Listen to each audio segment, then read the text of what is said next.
디모데후서 2장 19절 말씀 다 찾은 줄 알고 한 목소리로 읽도록 하겠습니다.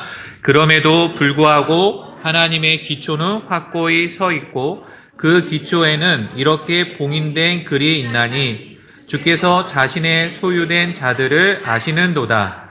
또 그리스도의 이름으로 불리는 모든 자마다 불법에서 떠날지어다 하신 것이라. 그 다음에 역대기야로 넘어오겠습니다. 역대기야 7장 14절 말씀입니다. 우리가 좀 전에 찬양도 불렀지만 역대기야 7장 14절 말씀 우리 같이 한번 읽도록 하겠습니다. 내 이름으로 불리는 내 백성이 자기들을 낮추고 기도하며 내 얼굴을 구하고 자기들의 악한 길들에서 떠나면 그때 내가 하늘에서부터 듣고 그들의 죄를 용서하고 그들의 땅을 고치리라. 아멘. 오늘 저는 주님의 이름으로 불리는 자들이라는 제목으로 하나님 말씀을 전하도록 하겠습니다. 현재 여러분은 자신의 이름에 만족하며 살아가고 계십니까? 이름은 사실 단순한 호칭을 넘어서 그 개개인의 정체성과 또 존재를 상징하는 가장 기본적인 요소라고 말할 수 있습니다. 우리는 이름을 통해서 상대방을 인식하고 또 이를 바탕으로 해서 관계를 맺으며 또 유대감을 쌓아가고 있습니다. 이런 점에서 좋은 이름은 단지 듣기에 좋은 것을 넘어서 삶의 다양한 관계 속에서 중요한 역할을 한다고 말할 수가 있습니다. 우리 교회에도 이제 아이들이 태어나다 보니까 아이의 이름을 짓는 그런 가정들이 보이시더라고요. 또 아직 이름을 짓지 못하고 또 이렇게 고민하는 가정도 보이시긴 하는데 좋은 이름을 짓기 위해서는 몇 가지 중요한 핵심 요소가 있습니다. 첫째, 발음이 간단하고 기억하기 좋은 이름이, 그러니까 기억하기 쉬운 그런 이름이 좋다는 것이죠. 여러분들, 그래서 우리가 어떤 이름을 들었을 때 그것이 발음하기가 좋아야 됩니다. 그리고 또 기억하기 쉬운 이름을 우리가 찾아야 될 필요가 있다는 것이죠. 왜냐하면 너무나 길거나 아니면 또 복잡한 이름은 사람들의 기억에 남아있기가 어렵습니다. 둘째, 또 이름의 의미를 신중히 살펴보는 것도 중요합니다. 어떤 긍정적인 의미를 담은 그런 이름일 때 사람들에게 자연스럽게 호감을 줄 수 있기 때문입니다.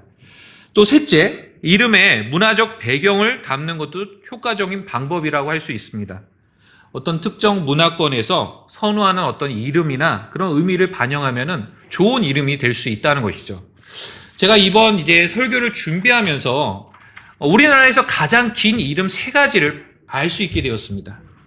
그래서 그 이름을 잠시 여러분들에게 소개를 하려고 하는데 한번 들어보시고 그 이름이 주는 인상이 어떠한지 한번 생각해 보시기 바랍니다. 이제 3위부터 말씀드립니다. 3위. 총 14글자의 이름입니다. 14글자.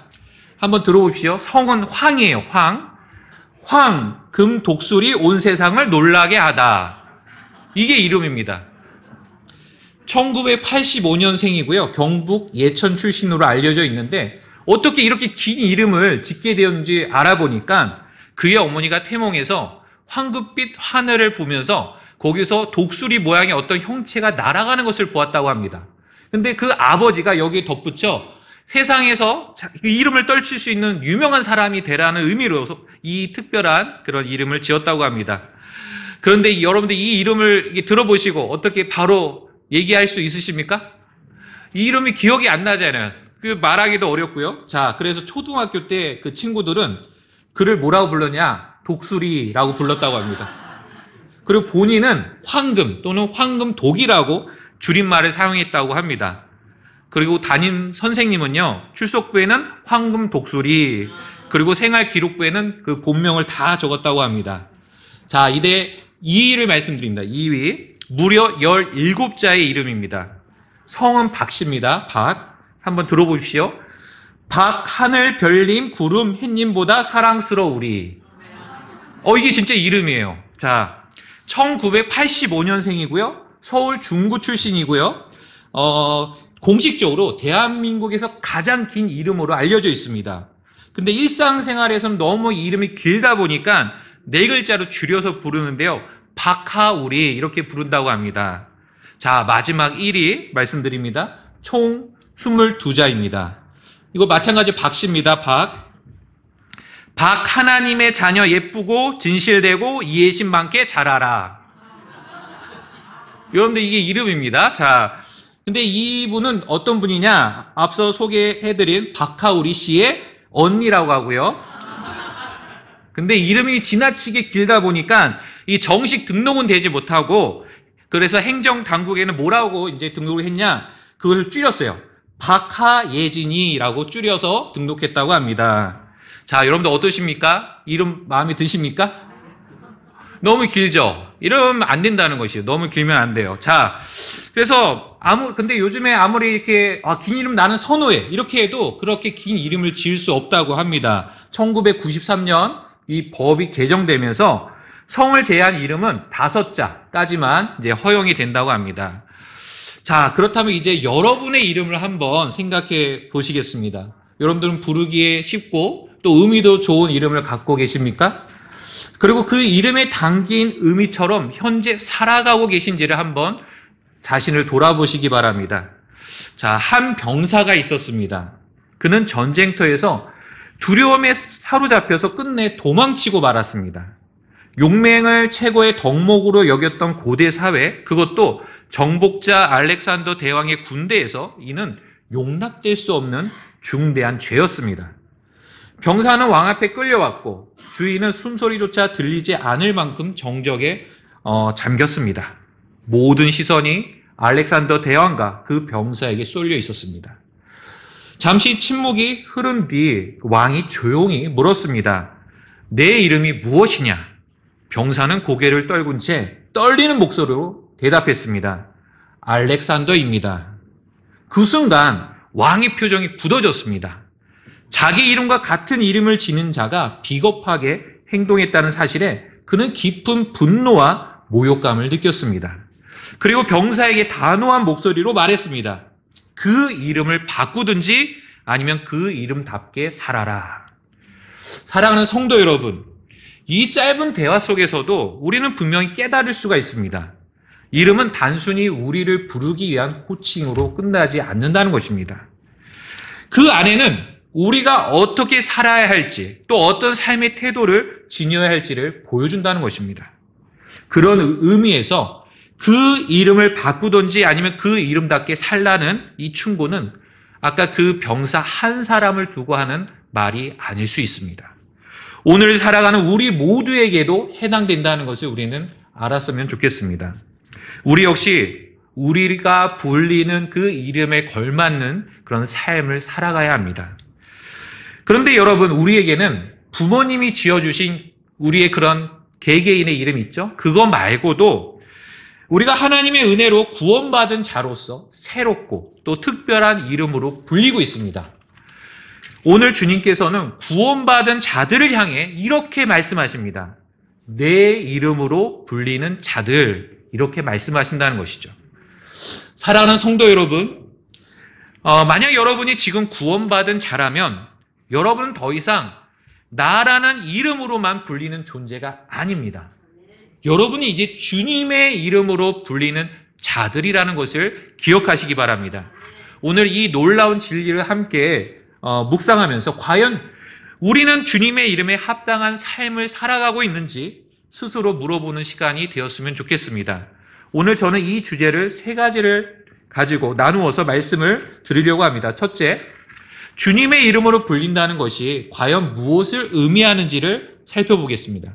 둘째, 우리가 어떻게 주님의 이름으로 불리게 되었는지를 또 함께 살펴보겠습니다. 그리고 셋째, 주님의 이름으로 불리는 우리는 어떠한 삶을 살아가야 할지에 대해서 또 우리가 말씀을 드리겠습니다. 이 말씀을 통해 우리 자신의 정체성을 다시금 확인하고 또 우리의 사명을 또 붙드는 그런 시간이 되었으면 좋겠습니다. 자, 그러면 첫 번째로 말씀을 드리겠습니다. 첫 번째는 주님의 이름으로 불린다는 것이 과연 어떤 의미를 가지고 있는지를 살펴보겠습니다. 여러분들, 누군가의 이름으로 불린다는 것이 과연 어떤 의미를 가지고 있을까요? 창세기 48장 16절을 보게 되면 야곱이 손자들인 에브라임과 므낫셋을 축복하는 장면이 나옵니다. 근데 이 구절에서 우리가 주목했으면 하는 구절이 있는데 제가 말씀을 드립니다. 바로 그것은 그들이 내 이름과 내 조상들인 아브라함과 이삭의 이름으로 불리게 하시며 라는 구절이 나옵니다. 야곱은 단순히 그 자신의 손자들이 그 자신의 가문을 잇는 그런 후손이 되기를 바라지 않았습니다. 그가 진심으로 원했던 것은 무엇이었냐? 그들이 아브라함과 이삭과 그리고 자신이 걸어온 그 믿음의 길을 계승하고 또 하나님의 언약 가운데 계속 살아가기를 바랬던 것입니다. 즉 이름으로 불린다는 것은 단지 부르는 말이 아니라 그 사람의 정체성을 이어받는다는 뜻을 담고 있습니다. 다시 말해 내가 누구이며 누구에게 속한 사람인지를 이름을 통해서 우리는 알 수 있다는 것이죠. 야곱은 손자들이 그저 혈통으로만 연결되는 존재가 아니라 하나님의 언약 백성으로서 그 믿음의 계보를 따라서 살아가기를 간절히 소망했던 것입니다. 또 사무엘기하 12장 27절을 보면 요압 장군이 그 암몬 족속의 수도인 라빠를 거의 정복하는 직전까지 이르게 되는 장면이 나옵니다. 근데 그런 결정적인 순간에 그 요압은 자신이 마지막 공격을 하지 않고 그 영광을 다윗 왕에게 넘기는 장면이 나옵니다. 그러면서 이렇게 얘기하죠. 이제 백성의 남은 자들을 모아 그 도시를 향해 진을 치고 그것을 취하소서. 내가 이 도시를 취하여 이 도시가 내 이름으로 불릴까 염려하나이다. 고대 전쟁에서는 도시를 정복한 왕이나 장군의 이름이 그 승리와 함께 기록이 되곤 했습니다.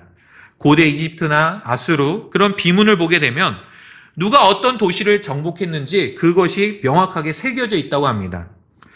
자, 그런데 요압 역시 실제로는 자신이 승리를 이렇게 완성할 수 있는 그런 상황에서 그는 그런 최종 공격을 누구에게 넘겼냐? 바로 다윗 왕에게 넘겼다는 것이죠. 그 도시는 요압의 승리가 아니라 다윗의 승리로 남아야 한다고 그는 생각했던 것입니다. 이처럼 어떤 도시나 또 누군가의 그 어떤 장소가 누군가의 이름으로 불린다는 것은 누가 그것을 소유하고 있느냐, 또 누가 그것을 통치하고 또 권위 아래 그것을 가지고 있느냐, 이것을 보여준다는 것입니다. 따라서 한 도시가 왕의 이름으로 불린다는 것은 어떤 의미냐면 이곳은 그 왕의 도시요, 그 왕의 통치 아래 있다라는 의미입니다. 종합해서 말씀드리자면 특정한 이름으로 불린다는 것은 단순한 호칭 이상으로 그 사람의 정체성을 드러내는 일일 뿐만 아니라 동시에 그 이름으로 불리는 주체에게 그가 속해 있다는 것이고 또 그 사람의 권위 아래 있다는 것을 보여준다는 것입니다.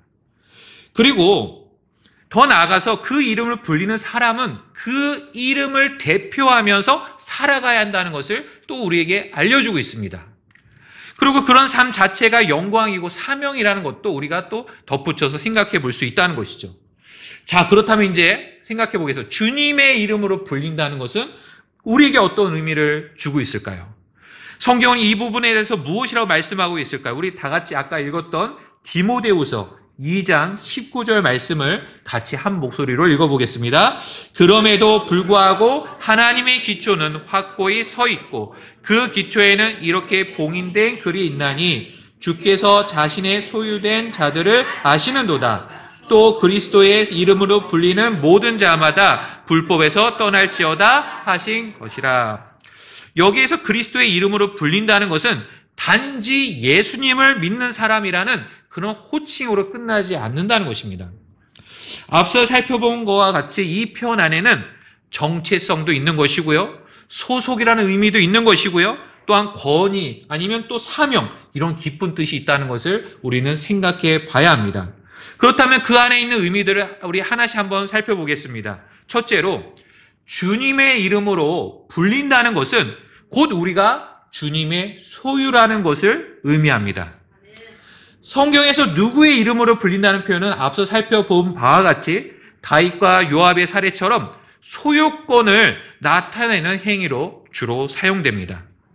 다시 말해 누구의 이름으로 불리느냐는 그가 누구에게 속해 있는 존재인지를 명백하게 보여주는 그런 어떤 의식이라는 것이죠.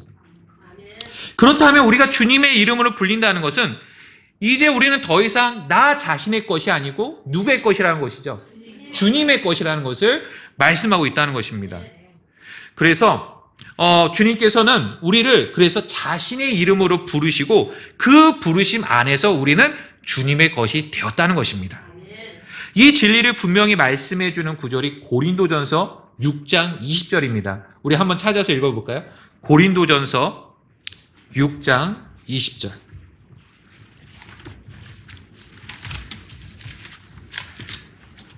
자, 찾은 줄 알고 한 목소리로 읽도록 하겠습니다. 이는 주께서 값을 치르고 너희를 사셨기 때문이라. 그러므로 하나님의 것인 너희 몸과 너희 영으로 하나님께 영광을 돌리라. 성경은 우리의 몸과 영이 누구의 것인지 분명하게 말씀해주고 있습니다. 누구의 것일까요? 하나님의 것입니다. 주님께서 우리를 위해 값을 치르고 사셨기 때문에 우리는 더 이상 우리 자신이 우리의 것이 아닙니다. 온전히 하나님께 또 주님께 속한 몸임을 우리는 알고 또 그것을 기억하셔야 됩니다. 또 앞서 디모데후서 2장 19절에는 어떤 구절이 있느냐면 이런 표현이 있어요. 주께서 자신의 소유된 자들을 아시는다. 자신의 소유된 자들이라고 표현하고 있습니다. 그래서 우리를 가리켜 주님의 소유된 자들이라고 말씀하고 있다는 것입니다. 그래서 다시 말해서 주님의 이름으로 불린다는 것은 우리가 주님의 소유임을 세상에 밝히 보여준다는 것입니다. 사랑하는 성도 여러분, 우리가 주님께 속한 그런 자들이라면 우리는 주님의 눈에 기억된 자들이고 또 주님의 손에 붙들린 존재임을 기억하시기 바랍니다. 둘째로 주님의 이름을 불린다는 것은 우리가 주님의 권위 아래 있다는 그런 의미입니다. 주님의 이름은 어떤 이름이십니까? 주님의 이름은 하늘과 땅의 모든 권세를 가지신 이름입니다. 여러분들 이 사실을 믿으십니까? 예수님께서 부활하신 후 제자들에게 하신 말씀이 있습니다. 마태복음 28장 18절인데요. 제가 읽어드리겠습니다. 이에 예수님께서 그들에게 나와 말씀하여 이르시되 하늘과 땅에 있는 모든 권능이 내게 주어졌느니라.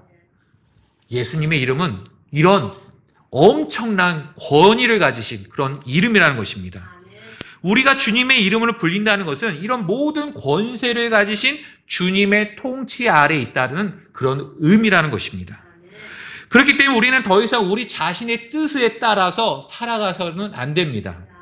주님의 뜻에 순종하면서 그분의 말씀에 따라 살아가야 되는 존재라는 것을 기억하시기 바랍니다.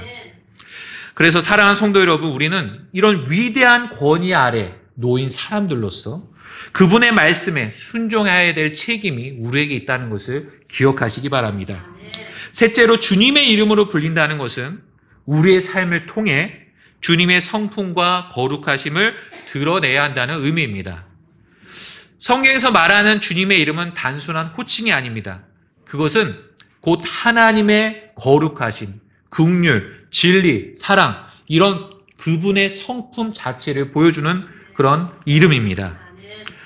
예를 들어서 누군가가 저는 아주 엄청난 그런 회장님이 계신다고 생각해 보겠습니다. 그 김 회장님의 아들입니다라고 자신을 소개한다면 우리는 단순히 어떤 가족 관계로만 그 사람을 바라보지 않을 것입니다. 우리는 그 사람의 이름을 들었을 때 그 김 회장이 어떤 사람인지 그분의 어떤 성품 또 그분의 가치관 또 그분의 평판까지도 우리는 생각해 보게 될 것이라는 것이죠. 마찬가지로 우리가 주님의 이름으로 불린다면 우리는 우리를 통해서 누군가는 하나님의 성품을 볼 줄 알아야 한다는 것입니다. 그래서 우리는 그런 하나님의 이름, 주님의 이름을 대표하면서 이 땅을 살아가는 존재가 되었다는 것을 기억하시기 바랍니다. 그래서 우리가 주님의 이름으로 불릴 때 세상은 우리를 통해서 주님을 바라보게 됩니다. 한 무명의 그리스도인은 이런 말을 했습니다. 그리스도인의 삶은 5번째 복음서입니다.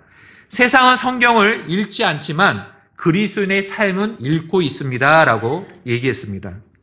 그렇습니다. 사랑하는 성도 여러분, 우리는 주님의 이름으로 불리는 자들로서 이 세상에서 그리스도의 모습, 주님의 모습을 드러내는 자로서 그런 거울로서의 삶을 살아가야 할 책임이 있습니다. 지금까지 우리는 주님의 이름으로 불린다는 것이 어떤 의미가 있는지를 함께 살펴봤습니다. 이제 두 번째로 우리는 어떻게 주님의 이름으로 불려지게 되었는지를 한번 보도록 하겠습니다. 여러분은 지금 누구의 이름으로 불려지고 계십니까? 여러분들 그렇게 고백하실 수 있으십니까? 네네. 우리는 삶의 다양한 자리에서 다양한 이름으로 불리곤 합니다. 예를 들어 직장에선 직함으로 불리겠죠? 또 가정에서는 부모나 자녀 어떤 그런 이름으로 불릴 수가 있습니다. 또 사회에서는 어떤 시민이나 이웃의 이름으로 불리며 살아갑니다. 그러나 하나님 앞에서 우리를 부르는 가장 영광스러운 이름은 무엇이냐? 바로 이것입니다. 주님의 이름으로 불리는 자입니다. 이것이 우리의 인생에서 가장 위대한 그런 이름이라는 것을 기억하시기 바랍니다. 디모데후서 2장 19절은 우리를 가리켜 그리스도의 이름으로 불리는 자라고 선포합니다. 자, 그렇다면 질문해 보겠습니다. 우리는 어떻게 이 이름을 얻게 되었을까요? 우리에게 어떤 자격이 있어서 이 이름을 얻게 되었을까요? 아닙니다. 우리가 어떤 착한 일을 많이 해서 이 이름을 얻을 수 있을까요? 아니라는 것이죠. 이 모든 것은 오직 하나님의 은혜로 얻게 된 것입니다. 처음 하나님께서는 사람을 창조하실 때 하나님의 형상에 따라 지으셨고 또 하나님과 교제하며 또한 그분의 이름을 지닌 백성으로서 살아가도록 만드셨습니다. 그러나 사람은 죄를 선택했고 하나님과의 관계는 그만 끊어지고 말았습니다. 로마서 3장 23절 이렇게 말씀하고 있죠. 이는 모든 사람이 죄를 지어 하나님의 영광에 이르지 못하더니 이 죄는 단순한 실수가 아니었습니다. 하나님의 이름에 대한 반역이자 또한 그분의 권위의 정면으로 도전한 행위였습니다. 그 결과 우리는 하나님의 이름으로 불리던 특권을 잃어버리고 말았습니다. 그 이후로 우리는 자기 자신의 이름으로 살았고요. 또한 세상에 속한 이름에 따라 살았고요. 또한 사탄의 통치 아래 살아가는 존재가 되었습니다. 그러나 그럼에도 불구하고 우리 하나님께서는 우리를 끝까지 사랑하셨고 우리를 포기하지 않으셨습니다. 잃어버린 그 이름을 다시 우리가 불려지도록 하나님께서는 자신의 아들 예수 그리스도를 이 땅에 보내주셨습니다. 그래서 예수님께서는 죄 없는 삶을, 완전한 삶을 그렇게 이 땅에 살아가셨고 우리의 죄를 대신해서 십자가에 달려 피 흘려 죽으시고 묻히시고 3일 만에 부활하셨습니다. 그래서 요한복음 1장 12절 이렇게 말씀하고 있죠. 예수님에 대해서 그러나 그분을 받아들이는 자, 곧 그분의 이름을 믿는 자들에게는 다 하나님의 아들이 되는 권능을 그분께서 주셨으니 이 말씀 그대로 예수님을 자신의 구원자요 또한 주님으로 받아들인 자, 그 이름을 신뢰하고 믿는 자들에게는 우리가 잃어버렸던 그 주님의 이름으로 불릴 수 있는 그런 특권, 그 은혜를 다시금 경험하게 해 주신다는 것입니다. 우리가 구원받아 주님의 이름을 불릴 수 있다는 것은 단지 이것으로 끝나는 것이 아니라 또 하나 중요한 이유가 있는데 바로 성령님의 인치심입니다. 에베소서 1장 13절은 다음과 같이 말씀하십니다. 너희도 진리의 말씀, 곧 너희 구원의 복음을 들은 후에 그분을 신뢰하였고 또한 너희가 믿은 후에 그분 안에서 그 거룩한 약속의 영으로 인치심을 받았으니 여기서 인치다라는 표현은 고대에서 문서나 어떤 물건에 도장을 찍어서 소유권을 명확하게 하기 위한 어떤 행위였습니다. 즉 우리가 예수 그리스도를 믿는 순간 하나님께서는 성령님으로 우리에게 인치시면서 이렇게 선언하시는 것입니다. 이 사람은 내 것이다. 내 이름으로 불리는 자다라고 선언하신다는 것이죠. 이처럼 하나님의 인치심은 영원한 소유의 선언입니다.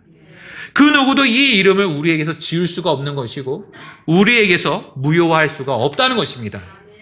정리를 하자면 우리가 주님의 이름을 불리게 된 까닭은 전적으로 하나님의 은혜입니다. 여러분들 그렇게 인정하십니까? 우리가 잘해서 얻은 것이 아니라는 것입니다. 우리에게는 아무런 자격이 없지만 예수 그리스도의 십자가의 죽으심과 부활 그리고 성령님의 인치심을 통해서 오직 우리는 하나님의 은혜로 이 이름을 얻게 되었습니다. 여러분은 지금 어떠한 이름을 불리고 계십니까? 이 세상의 어떠한 직함보다도 더 존귀하고 영광스러운 이런 주님의 이름으로 불리는 자가 되셨습니까? 여러분들 그렇게 고백하실 수 있으십니까? 혹시 이 자리에 아직 예수님을 믿지 않는 그런 분이 계신다면, 그래서 자신의 이름, 또 세상의 이름, 아니면 사탄의 권위 아래 살아가는 그런 사람들이 있다면 이 순간 예수 그리스도를 꼭 믿으시고 주님의 이름을 불리시는 그런 은혜를 경험하시기를 바랍니다. 이제 마지막 세 번째로, 주님의 이름을 불리는 자로서 우리는 과연 어떤 삶을 살아가야 하는지에 대해 말씀을 드리겠습니다. 이렇게 주님의 이름으로 불린다는 것은 말로 다 할 수 없는 영광이지만 여기에는 막중한 책임이 있다는 것을 우리는 꼭 생각해 보셔야 됩니다. 우리가 예수님 믿는 순간 우리는 자연스럽게 그리스도인 또 기독교인 아니면 성도 아니면 하나님의 자녀 이런 다양한 이름으로 불린다는 것입니다. 그러나 오늘 우리가 우리 자신에게 던져야 될 질문은 바로 이것입니다. 나는 그 이름에 걸맞은 삶을 지금 현재 살아가고 있는가? 이것을 우리는 반드시 생각해 보셔야 됩니다. 주님께서는 우리가 단지 이름만 가진 자가 아니라 그 이름에 합당한 삶을 살아가기를 원하십니다. 그러므로 우리가 구원의 은혜를 입었다면 이제 우리는 주님의 이름으로 불리는 자답게 이 땅에 살아가셔야 됩니다. 오늘 본문 말씀 우리가 찾아봤는데요. 디모데후서 2장 19절과 역대기야 7장 14절은요. 동일한 메시지를 우리에게 전달해주고 있습니다. 그것은 바로 주님의 이름으로 불리는 자답게 살아가라는 의미입니다. 우선 먼저 우리가 디모데후서 2장 19절로 다시 넘어와 보겠습니다. 우리 다시 한번 한 목소리로 읽도록 하겠습니다. 그럼에도 불구하고 하나님의 기초는 확고히 서 있고 그 기초에는 이렇게 봉인된 글이 있나니 주께서 자신의 소유된 자들을 아시는도다. 또 그리스도의 이름으로 불리는 모든 자마다 불법에서 떠날지어다 하신 것이라. 여기 디모데후서 2장 19절이 그럼에도 불구하고 라는 말로 시작된다는 사실을 주목해 보시기 바랍니다. 그렇다면 무엇이 그 앞에 있었기에 이 말로 시작이 되는 것일까요? 바로 앞구절인 17절, 18절 말씀을 보게 되면 진리를 떠나 잘못된 가르침을 퍼뜨리는 두 사람이 등장합니다. 이름이 뭐죠? 후메네와 빌레도입니다. 그들은 복음의 진리를 왜곡하며 믿는 자들을 혼란에 빠뜨리고 있었습니다. 특히나 뭐라고 얘기했냐면 거기 말씀에도 나와 있지만 부활은 이미 지나갔다 이렇게 얘기했던 것이죠. 이렇게 얘기하면서 많은 성도들의 믿음을 흔들고 있었던 것입니다.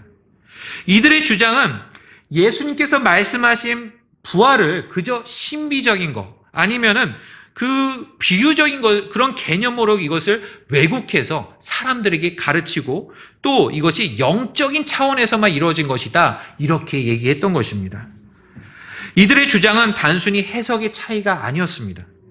그들은 당시 성행하고 있었던 영지주의 사상과 정확하게 일치하고 있었습니다. 영지주의는 플라톤의 그 유언론이라는 것을 따르는데요. 그것은 영은 선하고 육은 악하다는 그런 이론입니다. 그래서 영의 구원은 인정하겠지만 육체의 부활은 그들은 부정했던 것입니다. 그런데 여러분들 만약에 이렇게 되면은 이것이 결국에는 어디까지 그것이 귀결이 되느냐? 예수 그리스도 우리 주님의 그 육체의 부활까지도 부정하는 일까지 이르게 된다는 것입니다. 이것은 무엇이냐? 결국에는 기독교의 복음의 본질을 완전히 왜곡하면서 가르치는 거짓 가르침이라는 것입니다. 자, 이처럼 잘못된 가르침은 실제로 그 당시 많은 그리스도인들, 성도들의 그런 믿음을 그렇게 흔들고 있었다는 것을 우리는 발견해 볼 수가 있습니다. 그래서 많은 사람들이 죽은 자의 부활에 대한 믿음을 저버리는 일까지 있게 되었습니다. 그러나 여러분들, 만약에 부활이 없다면 우리가 생각해 보셔야 될 게 만약에 부활이 없다면 성경에 따르면 어떤 건지 아십니까? 이 세상의 삶이 전부라고 한다면 우리가 이 세상에서 가장 비참한 자라고 성경은 말씀하고 있습니다. 고린도서 15장 19절이 그렇게 얘기하고 있죠. 만약 우리가 오직 이 세상을 사는 동안에만 그리스도 안에서 소망을 갖는다면 모든 사람들 중에서 우리가 가장 비참한 자니라. 부활이 없다면 이 세상이 전부라면 우리는 이 세상에서 가장 비참한 자가 되는 것입니다. 그런데 과연 그럴까요? 여러분들 그렇게 된다고 믿으십니까? 아닙니다. 이 세상인 전부가 아닙니다. 그리스도 안에서의 소망도 헛된 것이 아닙니다. 성경은 바로 그 다음 구절인 고린도전서 15장 20절에서 부활의 진리를 아주 강력하게 선포하십니다.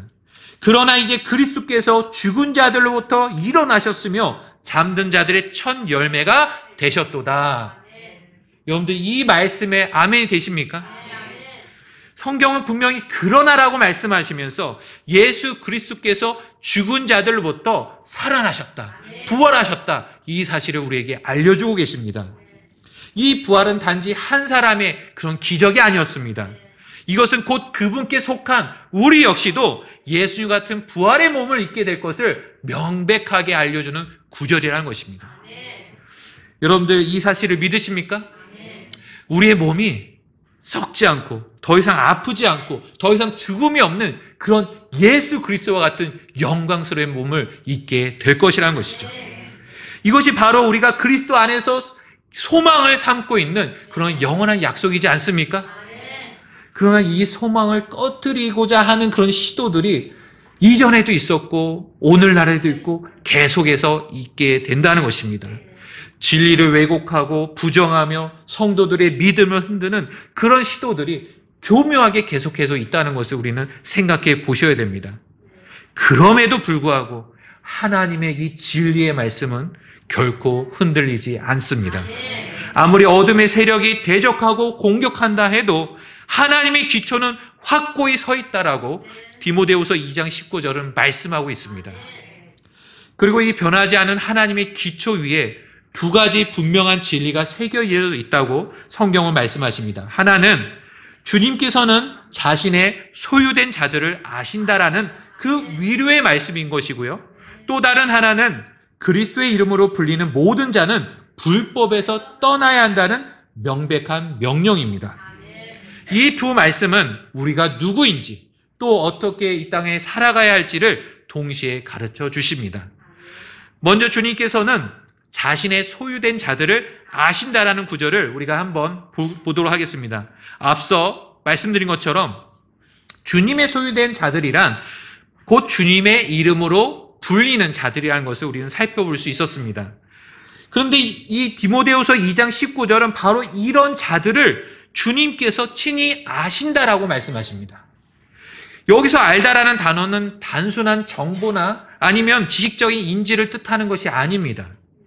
성경에서 이 표현은 부부간의 아주 깊은 친밀감을 표현하는 그런 단어입니다. 그래서 이것은 전인격적으로 아주 깊이 있는 관계 속에서 이루어지는 그런 알을 뜻한다는 것입니다. 주님께서는 바로 이와 같은 뜻으로 자신의 소유된 자들을 아신다는 것입니다. 주님은 그분의 백성을 단지 이름만 아시는 것이 아닙니다. 우리의 연약함도 아시고요. 우리의 아픔도 아시고요. 우리의 눈물도 아시고요. 심지어 우리의 생각과 우리의 마음까지도 아신다고 말씀하십니다.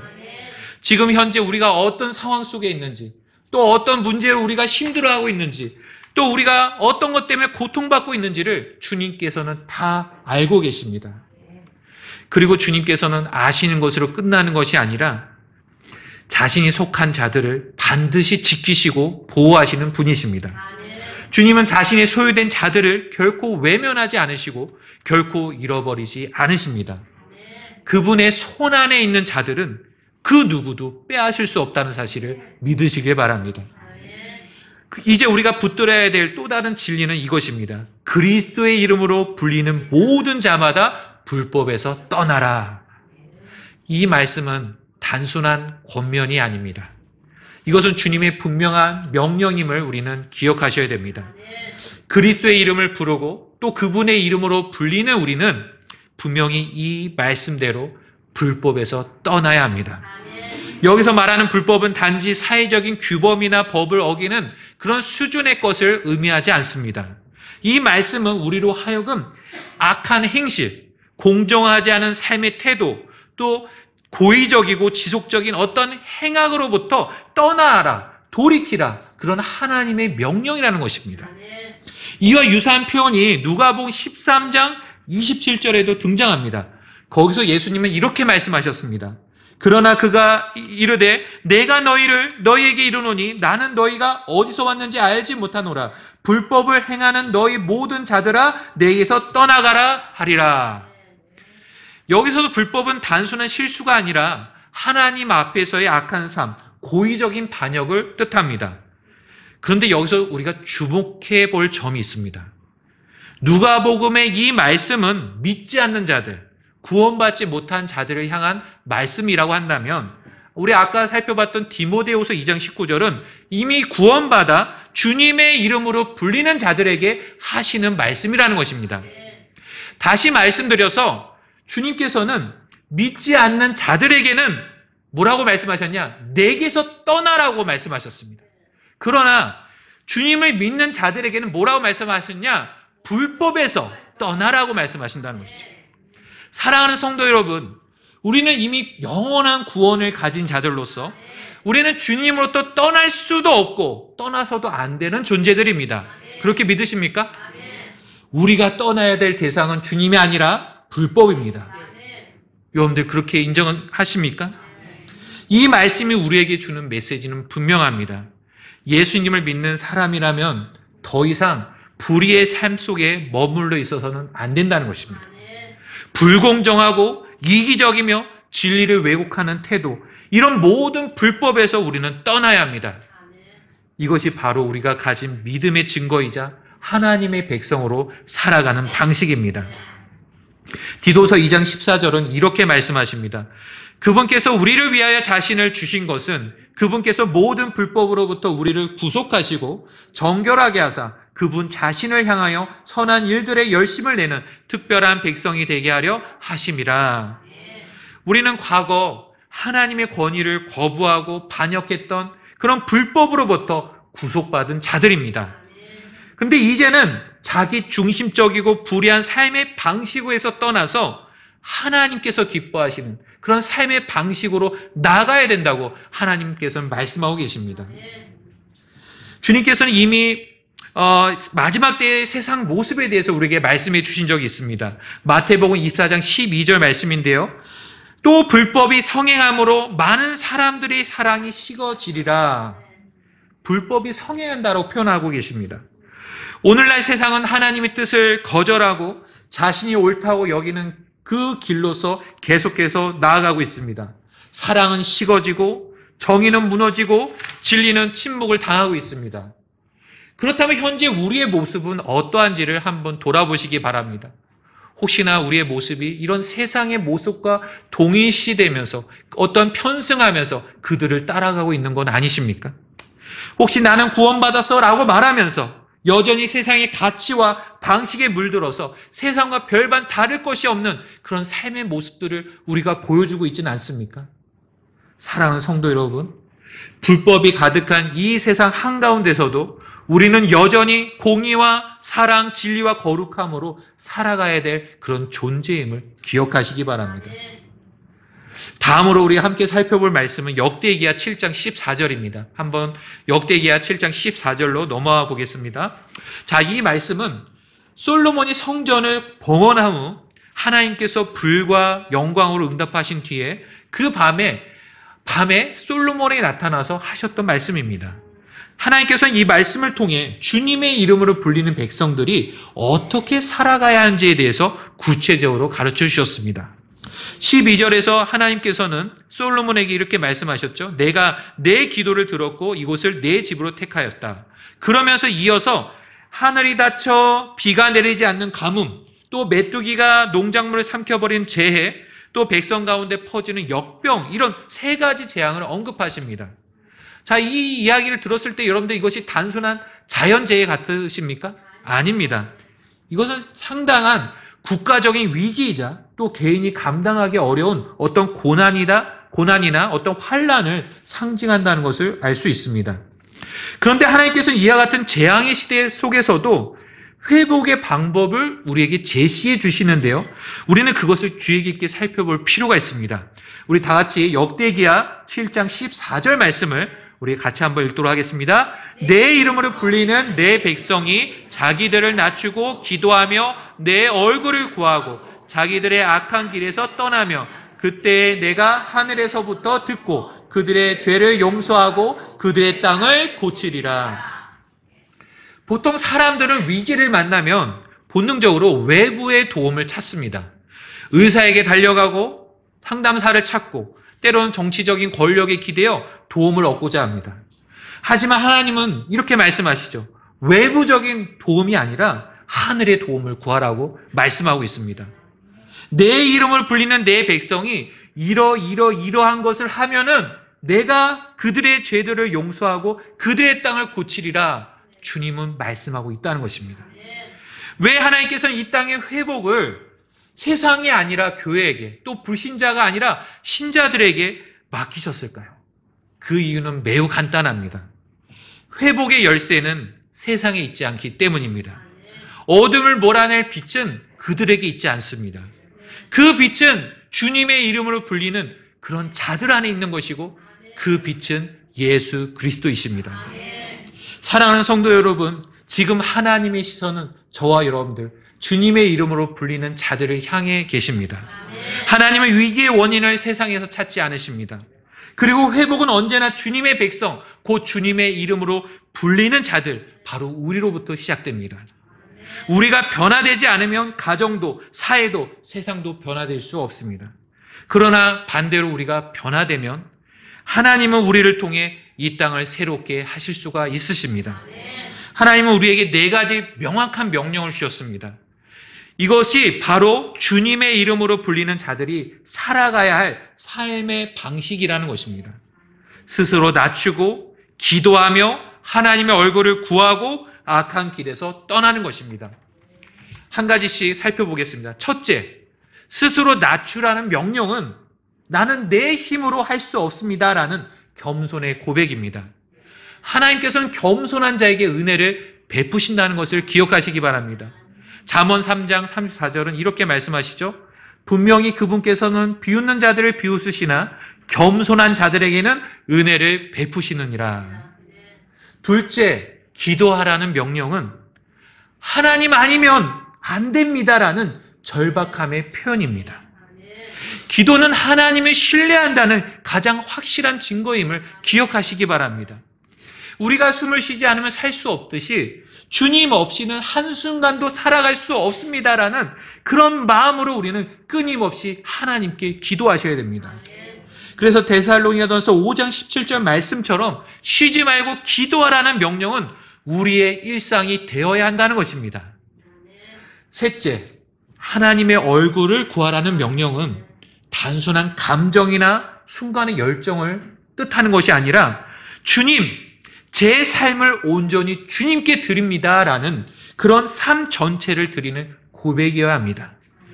주님이 말씀하면 제가 따르겠습니다. 또 주님께서 멈추라고 하시면 제가 멈추겠습니다.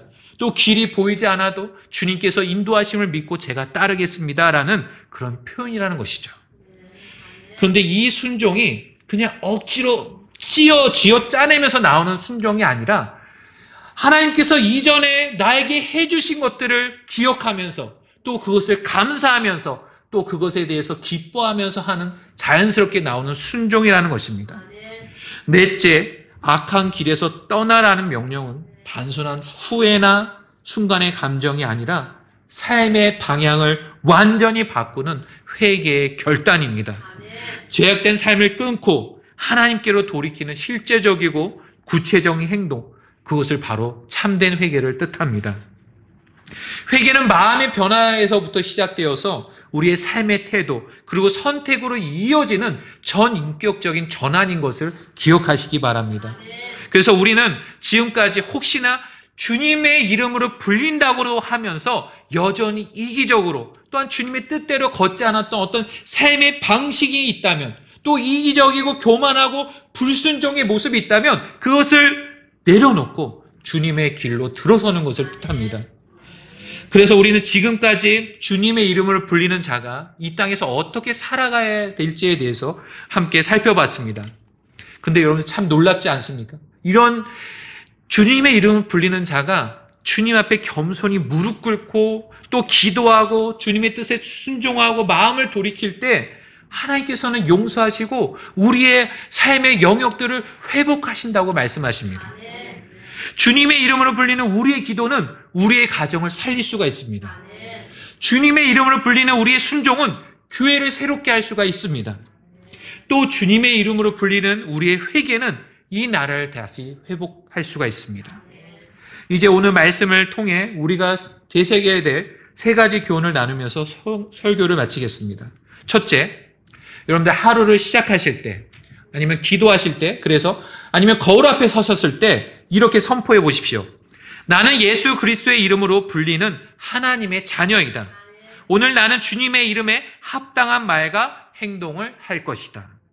이처럼 매일 우리 자신의 정체성을 의식하면서 이 땅에 살아갈 때 우리는 이 세상과 타협하지 않는 그런 우리 그리스도인의 모습을 드러내며 살 수 있게 될 것입니다. 둘째, 주님의 이름에 합당하지 않은 어떤 죄의 습관이 있다면 오늘 결단을 내리시고 끊으시기를 바랍니다. 어떤 반복되는 어떤 거친 언행이 있거나 아니면 다스려지지 않은 어떤 분노가 있거나 아니면 음란함이 있거나 정직하지 못한 행동들이 있다면 이 모든 것들 앞에서 여러분들 스스로 자문해 보시기 바랍니다. 과연 이런 모습이 주님의 이름에 합당한가? 주님의 이름을 불리는 자로서 나는 이런 모습을 보여도 되는가? 한번 돌아보시기 바랍니다. 회개는 감정이 아니라 결단입니다. 이름이 바뀌었다면 삶도 반드시 달라지셔야 됩니다. 셋째, 내 이름이 아니라 주님의 이름을 드러내는 삶을 선택하시기 바랍니다. 칭찬받고 싶고 인정받고 싶고 나를 드러내고 싶은 순간마다 이렇게 기도해 보시기 바랍니다. 주님, 이 순간 제 이름이 아니라 주님의 이름이 높아지게 하옵소서. 가정에서든 직장에서든 교회에서든 여러분의 삶의 모든 말과 행동이 주님을 향해 걸어갈 때 하나님께서는 그 삶을 통해 자신의 이름을 영화롭게 하실 것입니다. 사랑하는 성도 여러분, 우리는 주님의 이름으로 불리는 자들입니다. 이 이름은 단순한 호칭이 아닙니다. 우리의 정체성이자 소명이자 책임입니다. 그러므로 날마다 이 이름을 기억하며 겸손히 기도하고 죄에서 떠나며 주님의 뜻을 따르고 주님의 이름을 드러내시기를 바랍니다. 그럴 때 하나님께서는 우리의 삶을 통해 우리의 가정을 살리시고 교회를 새롭게 하시고 이 땅을 회복시켜 주실 것입니다. 우리 다 같이 자리에서 일어서시겠습니다. 지금 이 시간 우리는 주님의 이름으로 불리는 자들에 대한 말씀을 들었습니다. 이제 우리는 주님 앞에 응답할 시간이 되었습니다. 이 시간 혹시 이렇게 고백하실 분이 계십니까? 주님, 저는 주님의 이름으로 불릴 자격이 없는 자였습니다. 그러나 십자가의 은혜로 다시 저를 불러주셨음을 깨닫고 감사를 드립니다. 이제 주님의 이름에 합당한 자로 살기를 원합니다. 도와주십시오. 그런 분이 있다면 앞으로 나와 기도하시기 바랍니다. 또 혹시 이런 분이 계십니까? 주님, 저는 그리스도인이라는 이름을 가지고 있었지만 그 이름에 합당한 삶을 살지 못했습니다. 제 이름을 드러내려 했고 주님의 뜻보다 제 욕심을 따랐습니다. 이제 주님의 이름의 영광에 따라 살고 싶습니다. 저를 새롭게 해주십시오.